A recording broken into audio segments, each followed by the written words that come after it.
Hey everybody, welcome to Nerd Culture Undisputed. I'm Kyle Wright here with a great panel today, and we are talking about the Book of Boba Fett. So I'm going to introduce you to my guys one by one. First of all, weekly guest. Well, not really guest anymore. You're kind of like pretty much my co-host at this point. I don't know why I continue to call you my guest, Mr. Adam Goff.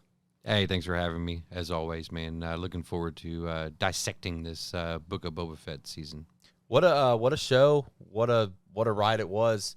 We did our mid-season episode, and all three of us were on it, plus Dave. Unfortunately, Dave couldn't be here. Mr. Chris Infingers is joining us today as well. What's up, everyone? So let's run. First of all, we did our mid-season episode, and I think we left it right after the episode where we heard Mando's music, where she said you could buy muscle, where Fennec looked at Boba and said we could buy some muscle, and we know that Mando's coming. And then that's where we go from there. That's where we left off as a group. So episodes 5, 6, and 7, the Book of Mando Fett. Right. Well, I mean, we got a lot of gripes, a lot of compliments too, but it's a lot of gripes. So let's start with you, Adam. Episodes 5, 6, and 7. What did that do for this show for you? For me, it brought it back to a place where you could be proud of what the Star Wars franchise is. The Book of Boba Fett, the first 4 episodes left us wanting a lot more, like we talked about in the mid-season review. But it introduced us to a different side of that world that Boba Fett is trying to come back to. So it was interesting to see all the goings on behind the scenes, not necessarily on Tatooine, but elsewhere, and then how everything's gonna flesh out at the end. I thought we got some good character development in there, with not just Boba, but with Fennec Shand as well. Yeah. So you're starting to see her character kind of round out. So it was a very nice take. I thought they finished up really, really strongly, and hopefully they can continue with this with third season of Mandalorian. Absolutely. Chris, how about for you?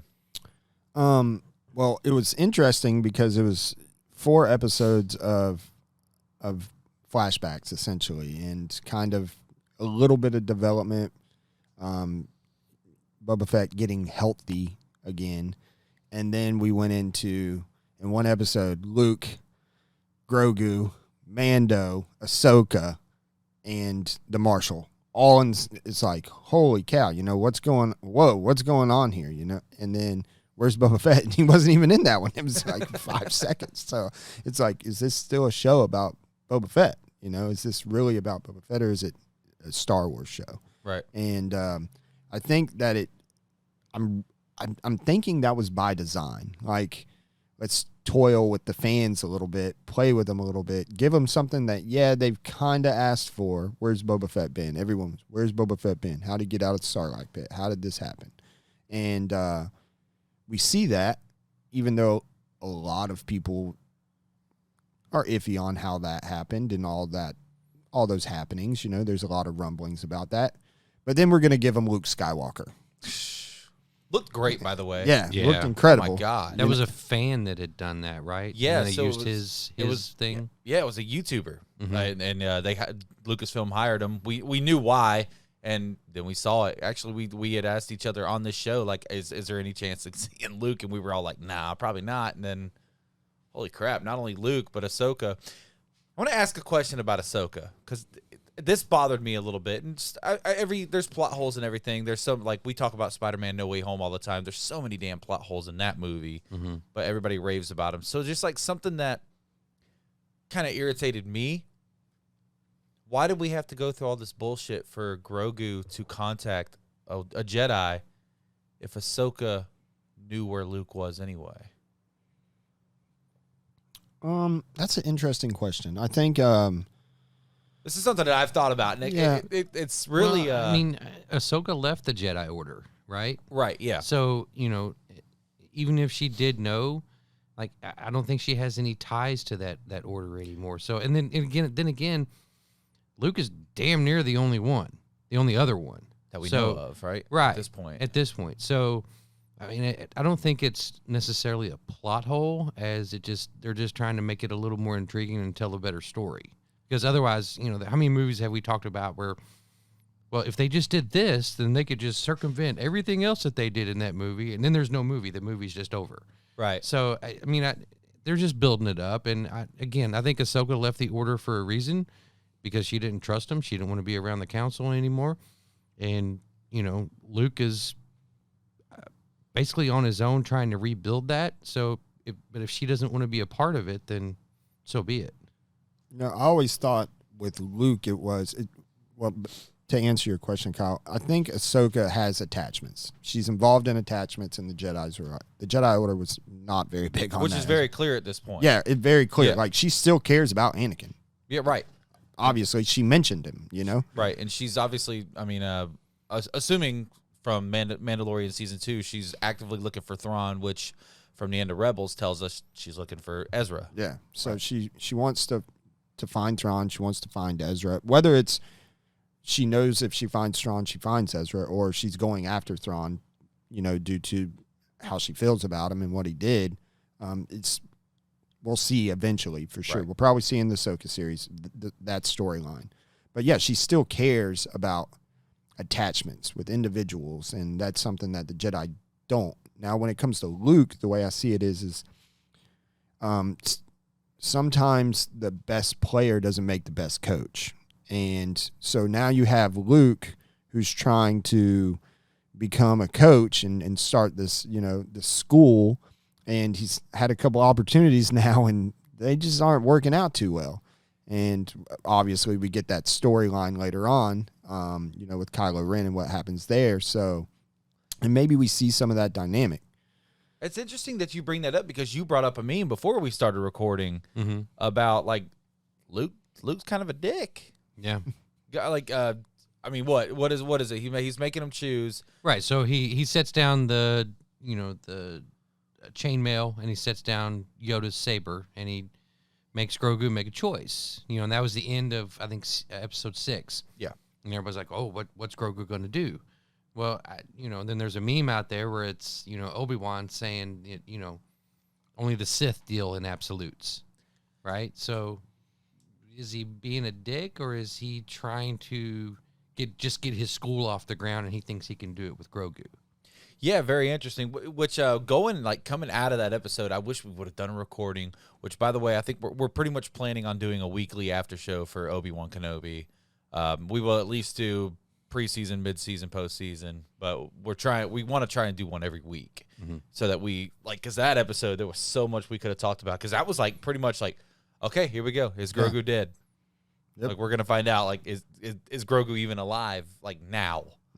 And just incredible. Yeah, obviously he is. Obviously he's alive, right? You have Ahsoka, and we got to see we got to see Mandalore. And what was going on, first live action scenes of Mandalore in this show, which is interesting, Very. So that was really cool, and it's like, okay, so it is really devastated, Not the last time we'll see Mandalore. No, we're going to see Mandalore again, and I think it's going to have a lot to do with Grogu. Yeah, absolutely. Yeah, because Grogu eventually is going to have the Darksaber. I mean, that, to me, that is what they're setting this up to be, and you're going to have a little baby Yoda running around with a Darksaber, running Mandalore, putting it back together with Mando. So that kind of brings up an interesting point from there. Like, so what's next for Mando? Like, what are we going to see in season 3? Are we going to see him trying to redeem his Mandalorian status? For me, I think his status is intact. If you're judging this based off of what the armorer said, that if you've removed your helmet, you're no longer a Mandalorian. Who is she? Right? I mean, she still has Darth Maul's horns on her helmet. So, what is she? Is she actually still part of that culture? Or is she stepping out, by still having, the Death Watch? Death Watch, that's it. I was about to ask what the name. Yeah, still having the Death Watch kind of mode and mentality to her. So I kind of thought, the hell is she saying? Yeah. Who are you? I felt that when we got the scene where Vizsla was trying to take the Darksaber from Mando, and he obviously didn't, it made me think like, okay, so we know Mando's run into Bo-Katan. We know that they seemed like they were much better friends, much closer than where the Armor and Mando were.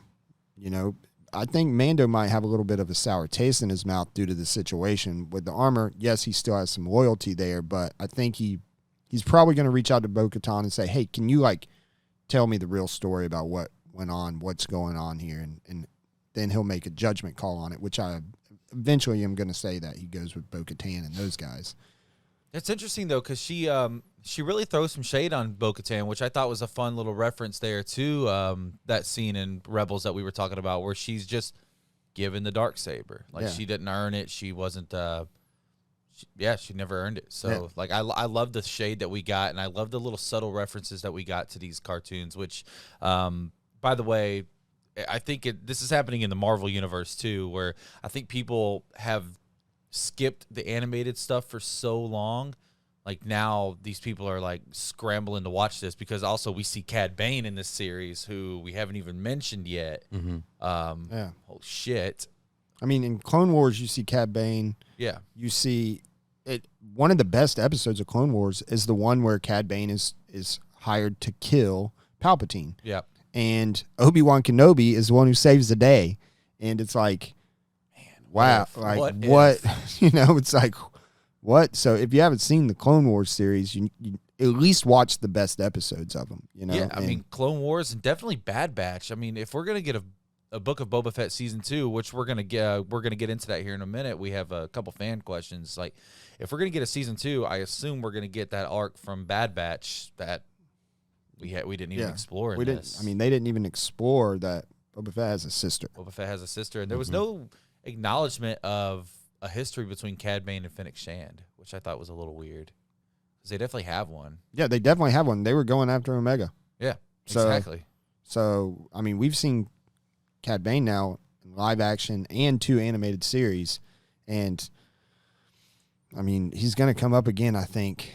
I know that there's a fan question about that. Yeah. So let's get into that. Sam wants to know, do you guys think that Cad Bane is really dead? And if not, when might we see him again? I don't think he's dead. I think we see him in this upcoming season of Bad Batch, which it's supposed to. It seems like we're going to get it this year. I think we see him again in Bad Batch. So that would still be in the past. Mm-hmm. So let's say present day Cad Bane. Is he still alive? Is he still alive? Yeah, I mean, I think he's still alive. I mean, you saw, those lights kind of flicker, and you kind of heard some noises, and then credits rolled, right? So, or they switched scenes. Yes. Excuse me. Right. But I mean, I don't see them bringing in a live action character from the cartoons for 2.5 episodes or whatever it was, Not just somebody to kill with that him much off. hype, right? Just to kill him off. I don't think that's the case. So, does he get modded? Does he, have to do some back to tank healing himself? Probably, but I do think we see him again, and we might see him in Mandalorian, just because of how pissed off he's going to be, because he is not a very, very likable fella, other than the fact that we like how evil he is. Yeah, I mean, it might be like a storyline arc of, he tracks down Mando and it's like, where's Boba Fett at? I got something I wanted to say to Boba Fett. It might be like that, and then Mando might be like, I don't know where Boba Fett is, or he might be with him. Who knows, I would assume, since we saw Boba Fett in Mando Season 2, and we saw Mando in Boba Fett 1, that we're probably going to see Boba Fett in Mando Season 3. Well, we know Cad has that's his history, right? He's a bounty hunter, so maybe at this point we see him in the Ahsoka series hired by Thrawn to try and shut down Ahsoka finding him. So maybe that's where we get to see him next. Because I don't know when Ahsoka's coming out. I assume it's got to be sometime in the next year. It probably won't be this year, because this year's just stacked with Star Wars content already. I mean, we've got Andor coming up. We've got Obi-Wan. We got Season 2 of Bad Batch. Yeah. This year's just loaded with Star Wars content. So I imagine Ahsoka will probably be next year. But I hope we get to see Cad Bane again soon. And I definitely don't think he's dead. We saw the blinking lights, and what did Luke say in the trailer for just the incredible Rise of Skywalker movie, no one's ever really gone. Right. So nobody ever really dies in Star Wars. Yeah. In the Star Wars universe. So, and then I feel like Lucasfilm, they put out these teasers for these characters to see how they like we're gonna see Black Chrysanthemum again. We're going to he's going to come back up. I just want a whole series of Black Chrysanthemum. He's gonna come back somewhere. What kind of dialogue can we expect? I don't know. I don't give a shit. I want it. And maybe it's him teaming up with Boba Fett, or maybe Boba Fett's building a team of bounty hunters. I want an inaudible like buddy cop movie, like where they hate each other, of just Chrysanthemum and Bosk. Because he hates the Trandoshans, so it'd be funny, like, because neither one of them speak like our language, so they just like a show full of subtitles. Yeah, and then why would you put him in the area of town where the Trandoshans are? Like, that is a recipe for disaster. So I just don't think Boba Fett is a good. He's not a good leader, and we probably won't see him back on Tatooine. Obviously, we talked about how him and Fennec are teaming up, and that's a good team. But I don't think that they're meant to be mob bosses. They're not meant to run a whole planet. They should probably get back to bounty hunting or building their own guild of bounty hunters or something along those lines. So there we go. Let's get into Robert's question. What is next for Boba Fett, if anything? Are we going to get a Book of Boba Fett season 2? Are we going to get? Is this the last time we see? I mean, obviously, Tamara Morrison's got so much more work to do, because I assume we're going to see Rex in the Ahsoka series. There's so much more. I mean, we could see Commander Cody maybe and Kenobi. Yeah. Who knows? But Boba Fett. Is there anything coming? Because I think we're going to get a season 2. I think there's no way that, especially after seeing Bad Batch, I think there's no way they introduce that he has a canon sister and us not explore that. And I think, he said this in an interview, I think we're going to get Mace Windu. I think Mace Windu's still alive. So I wonder if we're going to get, like you said, Boba Fett's building his own guild of bounty hunters now. We're going to go find this guy that killed my dad. Mm-hmm. And then this is how we're going to be like, okay, well, Sam Jackson is going to come back and play Mace Windu. And you don't really have to do any de-aging with him because he went through hell. Right. Yeah. So, I mean, how many stories did he fall? A long way. Yeah. But he is a Jedi. Mm-hmm. All he did was get Force Lightninged and pushed. Yeah. I mean, I assume he could probably survive that. We saw Anakin in Attack of the Clones fall how far and just Well, and then he himself on a force pushed spaceship. himself off of the ground and then, sat down on it, or kneeled down on it, I should say. Yeah. I think we have a season 2, and I think it's going to be, it'll probably start off with Fennec telling Boba about Omega and them going off to try to find her. Now, does that mean that we get a live-action Bad Batch? I don't know. Man, I wonder where are we going to lead in the next season of Bad Batch? Like, because I feel like we're going to lose somebody soon. Yeah. Have you watched Bad Batch? Yeah, I have, yeah. I feel like we're going to lose one of those guys. Ricka. No, I don't think it'll be you Wrecker. can't He's too lose- tight yeah. with Maybe Tick. Omega. No, I mean Crosshairs there, right? And they left him on the planet or Just whatever. left his ass on Camino. out. But Hanta. I don't know if Hunter's the leader. You can't get rid of the leader. Echo. It'd probably be Echo because we already saw Echo. he already looks a little rough anyway. Yeah. Right. and- When he came back from Clone Wars, he was. Yeah, he's pretty messed up. So I mean, I still don't think Echo's back to full Echo ability, but Just wanted to read those, like just say all those names in Omega's voice. Yeah. But do Omega. we see a live action Bad Batch in some way, shape, or form if they're going after Omega? I think they would be missing a huge opportunity if we did not, Mm-hmm. because that show was actually really popular. yeah, and it's really popular with kids and adults like it too. I think it's got great storylines. I like the storylines in it. Mhm. I wouldn't be surprised if we see, Ahsoka show up eventually in that. That's a very interesting. Like somewhere she comes into there and starts messing around with something. So I don't know. Bad Batch is right now the show I'm really excited to see because I liked season 1 so much, and I like the story arc that Omega brings to it, and it's new for us, so they can kind of go where they want to with that.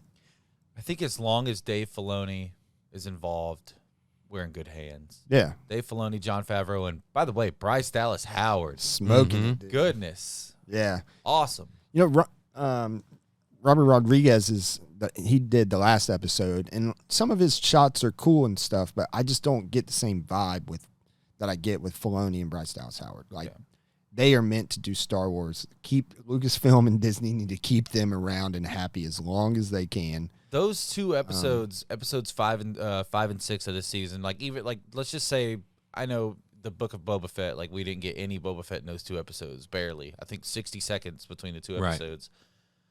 Just like with the cameos and how well they were written and how good Luke looked and just the interesting details, like when Luke's walking beside Grogu and force pulling him, like so he can keep up. Mm-hmm. Just those little beautiful moments, like that is what we as Star Wars fans have always wanted. And that was just like, in my opinion, I will say that episode 6 of the Book of Boba Fett, that episode where we get all those moments and Cad Bane finally shows up in live action, the best piece of Star Wars content that I've ever seen. Well, it was definitely, an accumulation of fan favorites, right? Yep. I mean, you had Ahsoka there, who we never saw live action until Mando season 2. Then you've got Grogu's Baby Yoda, who is a marketing genius tool. Oh, incredible! I own one. And then you've got Luke. Well, you have a small child, so that makes sense. Exactly. We're gonna blame it on the child. Yeah, it's his. Yeah. Anyway, with your giant Mando helmet behind you. But no, and then you had Luke, coming back into the fold. So yeah, I mean, I agree with you. I think those scenes, and you see, the Jedi and they're using the force pushes and pulls and things like that in battles, and if there's an emergency, but you don't really ever see them doing things just normal everyday, things like taking Grogu and just picking him up and making him catch up with you. Like, I thought that was really, really cool. It was really neat. Yeah. And then Luke showing Grogu, look, I can lift all these toads up here for you. Like, there's plenty to go around. You don't need this one right now. Here's where it is. We can get back to it. Let's focus on meditating right now. So that maybe bring up another question before we get to this last fan question. That Order 66 scene. We see the 501st. We see from Grogu's eyes, assumingly before he was rescued. Mm-hmm. What a scene that was as well. We saw the clones, which was cool, man. It was, and who took him? That's what I want to ask. Did somebody we know take him, or are we just gonna continue this off-screen rescue thing? Well, there's only a few people that could have done it. So that we know that are alive at that time. That we know are alive. And then, of course, there's the, was he alive question of Mace Windu, right? Yeah, was Mace there? Was the librarian there? Was, because we know through the comics that, Vader hunts down some of the Jedis that are left. Well, I think that the librarian, I believe it's made canon by the Revenge of the Sith video game, that the librarian was killed by Anakin. Yeah. So, who was it? R2. Maybe that's the connection that R2 and Grogu have, and that's why it kind of seems like they're. Where was R2 whenever that was going down? Well, if you remember Revenge of the Sith, when I guess when they show up and 3PO goes and talks to R2, like R2 said, obviously we don't know what the hell he's talking about. Mm-hmm. I don't speak astromech, but 3PO kind of freaks out. So R2 knows what Anakin's already done, and maybe in his canister is Grogu that whole time. Yeah.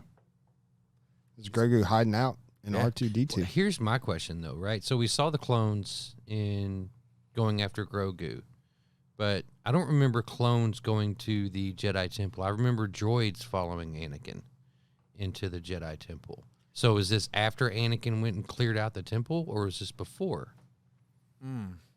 Very interesting. I know it's the 501st when they were going through. So, man, So messy. You know what I mean? Like, Yeah. where is this at in the timeline? Is this after Anakin cleared him out, and then Anakin left because he basically cleared out all the younglings? I assume this will be around the same exact moment where he's killing the younglings, like maybe very shortly after. And then there's the Revenge of the Sith that just didn't show that the clones were going in there with Anakin as well. Yeah. Okay. Yeah. And then it's like, if one of them could have been saved, why was it Grogu? What meaning does Grogu have here? You know, what's the bigger meaning of why whoever saved Grogu and got him out of the Jedi Temple on Coruscant while all this was going on, you would have had to go do some pretty big leaps and bounds to be able to do that in secret, especially when Anakin can feel the Force. I wonder if he has any direct blood relation to like Yoda or Yaddle. There's got to be something there, you know, like where's the storyline going? I'm so interested to see what's the big deal about why did we have to save that particular character, particular person. I just have to assume that story is far from told. Yeah. Oh yeah. Someone out there is writing it right now, I'm sure. Or it's already been thought of. I hope so. I want to see it. Yeah. I want to see I don't want to see like all this build up for an off-screen rescue of somebody we don't know. Mm-hmm. Or from somebody we and don't then know. why do you show it in Book of Boba Fett? Right, exactly. Right. Why Tease. You know? Yeah, tease. Maybe it's somebody that Boba Fett has a history What's a with. sweet tease?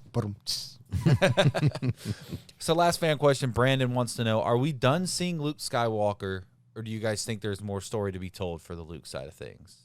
I think with the technology available and then being able to redo that and just keep his character alive throughout all this, I think we're 100% not done with Luke. I think we're possibly could see with the Ahsoka series, you know, her revisiting Luke and him building the school and you know, maybe she finds more Padawans along the way for Luke to train. I mean, it could be one of those situations where, you know, as she's going along and in her adventures and she comes across somebody that has a midichlorian rate that's high enough that she goes and takes him to Luke and says, here's another Padawan for you. So I think we could see that. I don't think we see Luke out, you know, fighting, busting things up. I think he's more focused on trying to build up his new Jedi school. So, and then it is whenever Ahsoka does find Ezra, because that's going to happen. If Ezra's dead, there's going to be a lot of upset people out there. Yeah, you know? If Ahsoka doesn't find Ezra, or that becomes the next biggest thing in Star Wars, it's like, hey, where's Ezra? And we just don't ever find him. You know, does Ezra join Luke? Does he help Luke? And we would know what happened to Ezra then. Right. Because, I mean, this is taking place how long after Rebels? I mean, this is like 15 years after Rebels. Yeah, so this is at, let's see, this at least is 10 years after, right? Because I think Rebels is like right around the start of New Hope. Right around the start of the New Hope, right? Yeah, right at the same time that New Hope's happening, right at the same time that Rogue One's happening. And this is all 2 to 3 years after Return of the Jedi. Now, so I think we're like 10 to 15 years in between those two movies. So Ezra's potentially, 30 to 35-ish? Somewhere in that range? Right. So he would have to be an established Jedi at this point if he's alive. Yeah, if he's alive or able to even, I mean, we don't know if he if he built a new lightsaber. We don't know if he still has his lightsaber. Yeah. You know, whenever they went off into hyperspace somewhere, you know, what happened? Did Thrawn get a hold of him and capture him? Is he in a holding cell? Like, what are you doing? Or is he on the run? Is Thrawn chasing him? You know, is Thrawn looking for Ezra and Ahsoka's looking for Thrawn? Oh, man. You know? Absolutely. I mean, so as far as like answering the Luke question, I think we've heard rumors that like Brie Larson may be casted as Mara Jade Skywalker, which will be interesting to bring another like Legends storyline into canon. And of course, like, I just don't know if the deep fake is going to do it for me.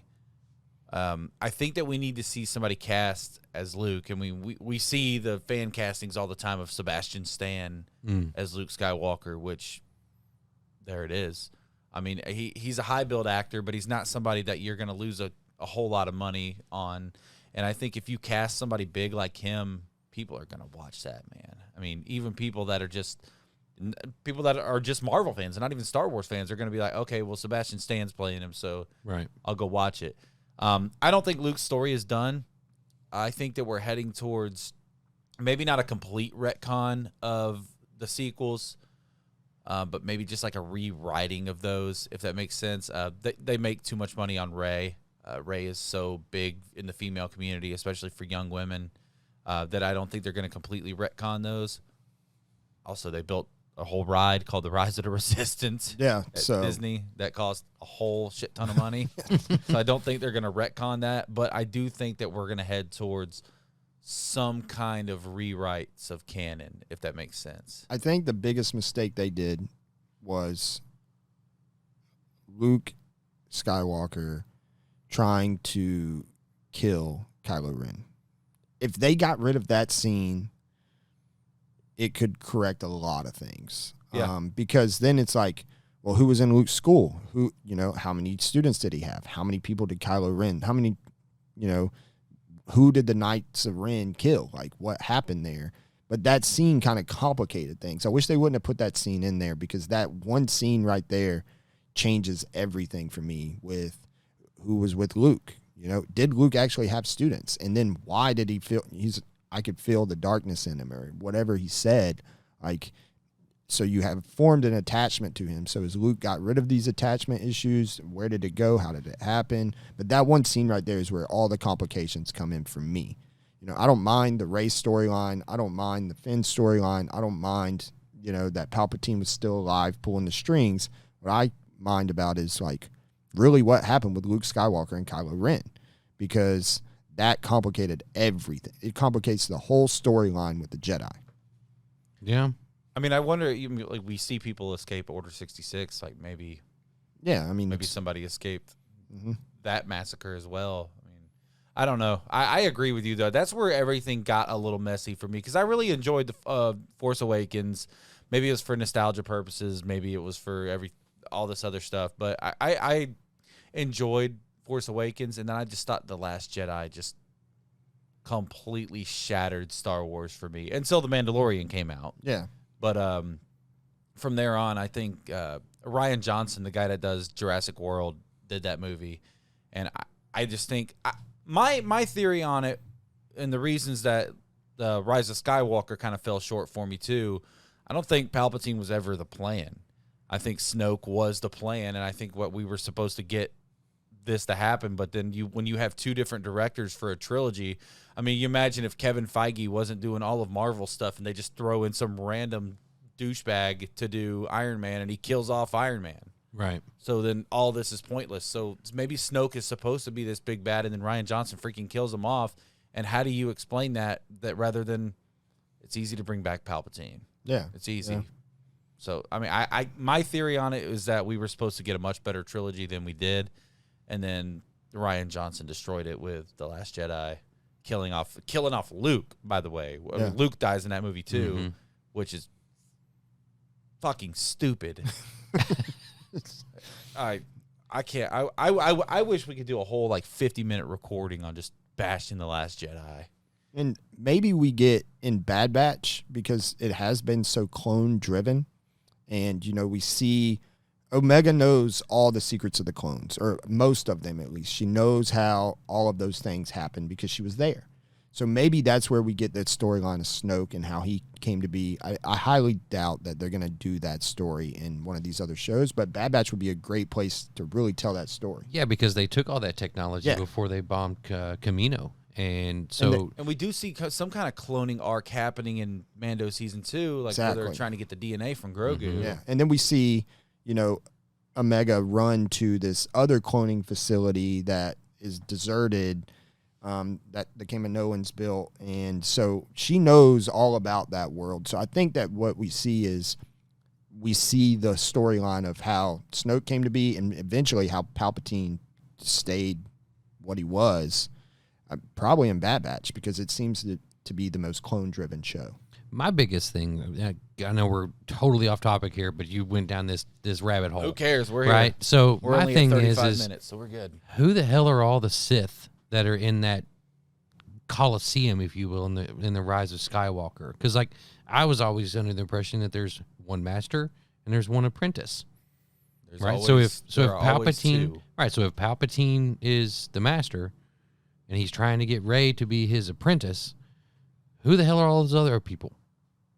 I think they are possibly. Yeah. Like, what are they? I think they're possibly maybe Palpatine's master, and then so forth and so forth. I mean, maybe Darth Plagueis is among those statues.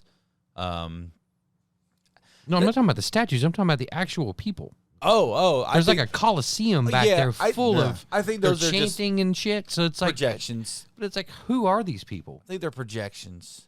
I don't know, man. Star Wars just went sour for me right there. And who the hell built all those Star Destroyers? Right. How the hell did you build all of them? All the Star Destroyers Yeah, and like on this- Giant ones. With, I mean, with, like maybe that's the Thrawn story. Maybe Thrawn and Palpatine had a pretty good relationship, and even though it was like power for power, mind over force, and so I think Thrawn's probably got the highest IQ in Star Wars. So I think God, I can't wait to see Thrawn. eventually what the storyline is going to be is that Thrawn helped Palpatine do what he did. And Ahsoka probably knows something along those lines like that, which is why she's so intent on stopping him. But we'll see. So the Book of Boba Fett. Was not about it's opening up windows, right? It wasn't about Boba Fett. Right. It's we're just opening up windows into the universe. I do like this though, and I do want to schedule something like another episode, quite like kind of what we've been doing for the last like 10 minutes, just like bullshitting about like the future, the past, like maybe getting. I'd like to talk about the possibilities of a prequel trilogy that we've been getting these rumors on, like in the Old Republic days. Mm-hmm. So the High Republic books that are out right now are all fantastic. I haven't read any of them. Oh, I don't know much about prequel stuff, but I do know that some of the most badass characters that we've never seen, even in animation. Ooh, I got one for you. What you got? So obviously we're going to see Qui-Gon in this Obi-Wan series, right? Oh God, I know. So, Liam Neeson. So let's get us a Qui-Gon show. Qui-Gon there's series. your prequel. There's your prequel to Phantom Menace. I mean, show. even if they did Boom, done, over. It's a great audiobook, is Master and Apprentice, and it's about Qui-Gon and Obi-Wan, and it's fantastic. And it's really, really good. If they could just play off that, a lot of people would watch that. I mean, it would be really, really good. Liam Neeson's not doing shit. No. He says he was not going to do any more action stuff, but, whatever, dude. Come on. This isn't really action, though. You're I going to know. be a Force ghost. Right. In Obi-Wan. And, I mean, in this, you're going to have a stand-in. So this isn't really action. Right. But I would love to see some live action High Republic stuff, just because there's a character in there who's 16. At the time, she's the youngest Jedi ever. She's the youngest person to ever become a Jedi. Her name is Vanessa Rowe, and she's got Heard that name. she's got like a lightsaber. Her lightsaber turns into a whip. Well, is it this where, like, Raven's from, right? And Yeah, so they talk about a little bit of them in there, but some of the main characters, Avar Kriss is like the big Jedi. She would be like the Luke Skywalker of that era. who's the guy with the face paint? Man, damn it. I can't think of his name. And then keep talking for a minute. There's I'll find it. there's a really great character in there called Elzar Mann who rides he's a Jedi, and he has a one night stand and then rides a dragon the next day, and like he's living his best life. He's like a rogue. He's almost like a rogue Jedi kind of guy. Yeah. And but that whole series, 250 years before Phantom Menace, is fantastic. And it really, I think, the Jedi seemed a lot more relaxed in this series, in the High Republic stuff. So to me, I think it's they weren't at war more than likely. They were just peacekeepers, like they were supposed to be. Like Ahsoka's always Darth said. Nihilus. That's Darth Nihilus. There was a couple issues. There's a group called the Nihil that they're dealing with, and then there's like a force sensitive plant called the Drengar. Nihilus, maybe that's what that is. Nihil. Yeah, so the Nihil and the Drengar are like the biggest problems for the Jedi during the High Republic era. But we see I think how the Jedi become so weird and like so tight knit and so secretive, because they weren't really that secretive in the High Republic. Like they're almost like movie stars. You love this shit, don't you? Oh yeah, the High Republic's fantastic. It's great Star Wars. I want to do. Let's schedule something, because I want to pretty much have you an episode of you teaching me about the High Republic. Oh man, it's fantastic. There's a ton of Jedi in it, because And a lot more Sith Lords than we see too, right? If I'm not mistaken. it's not really the Sith.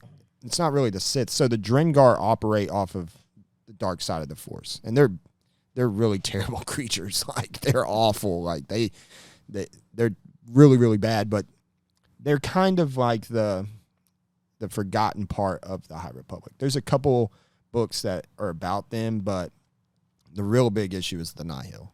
And the big bad is a guy named Marchion Ro. He gives me... Heard that one too. Yeah, Marchion Ro gives me like big Thrawn vibes, and like very smart person, and he tears up a lot of stuff. But a lot of Jedi are going to go away in that series, because he has this like animal called the Leveler, and he like releases this thing, and if you're Force sensitive, it turns you to stone. Oh shit! Like Yeah, Medusa. yeah. Right. So it's like a Medusa for Force sensitive people. A regular person, it doesn't do anything to. Only if you're Force sensitive can it affect you. Shit. Yeah. We got a lot more to get into Right. today. We got a lot more, but we're at 40 minutes. We're kind of a little over here. Chris, thank you for bringing the knowledge on to the panel, as always. Thanks, bro. Just the extended Star Wars knowledge is always so appreciated, and just like, because you're who I go to when I got questions about stuff that's canon. So I appreciate it. I like all the canon stuff. I don't really deal a whole lot with the legend stuff. Well, they're starting to make some of the legend stuff Yeah, canon. they are. So, Right. like shit that we never thought we'd see canon. So, Chris, thank you as always. Thanks, bro. Adam, thank you as always. Next week we got our Peacemaker recording. Super Yeah, let's hyped about that. What a show. Super excited about doing that one. And then of course we have a lot to talk about as far on the side of the multiverse of madness, Oh, that trailer. which was is going to sick. be just so much madder than we thought. Mhm. So, Adam, thank you as always. Always, brother. Enjoyed it. And everybody else, thank you guys so much for watching, listening, whatever you're doing. Make sure you hit that subscribe button, hit that notification bell so that you guys get notified anytime we put a video up. We got the sports show. We got this. Do it. Hit it. All right, guys, and we'll see you next week here on Nerd Culture Undisputed. Never forget to nerd out.